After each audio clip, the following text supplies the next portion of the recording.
Hi, I'm Rachel from Pep.ph. Can you still recall a moment when you were still dreaming of making it big in the business, and what was it like at that time?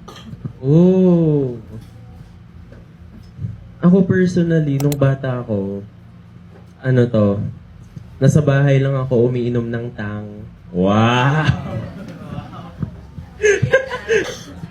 Tapos yun, pinapanood ko yung mga singers sa TV, sila Sarah G, ganyan. So ako talaga nag-start ako as someone na ine-envision ko yung sarili kong maging pop star in the future. So, yung mga pinapanood yun, si Sarah G, si Yeng, si Celine Dion.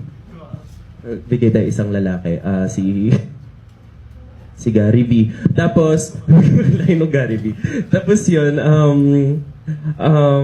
parang ever since, sobrang hooked na ako sa idea of performing in front of a big crowd. So, sumasali ako sa mga singing contest, ganon. So, ayun, fantasy ko lang talaga noon na mag-perform in front of so many people.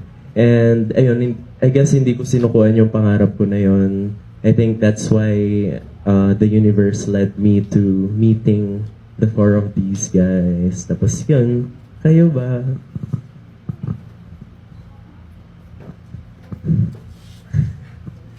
Ayun po, nag-start ako magkaroon ng interest sa music nung nakita ko lang yung tito ko na nagigitar, nainggit ako. Gusto kong matuto din. Kaya ayun, naging hobby siya. Tapos hanggang sa ma-meet ko tong mga to. Kasi nung time na before kami mag-meet, parang na inspired din ako makita sa school yung mga nagpe-perform. Parang gusto ko ring parang part of me is craving for that moment na makapag-perform din in front of many people. So yun, parang tinry ko lang makasama sa mga bands hanggang sa meet ko sila. Yun, the rest is history.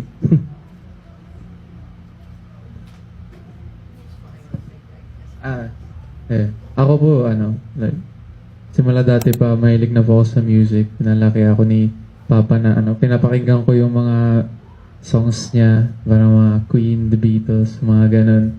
Tapos ever since LM, bumubuo na ako ng mga banda-banda, ganun, sumasali kami sa contest, ganun. Pero not until nakilala ko sila, saka lang pumasok yung idea na, pumasok sa music industry.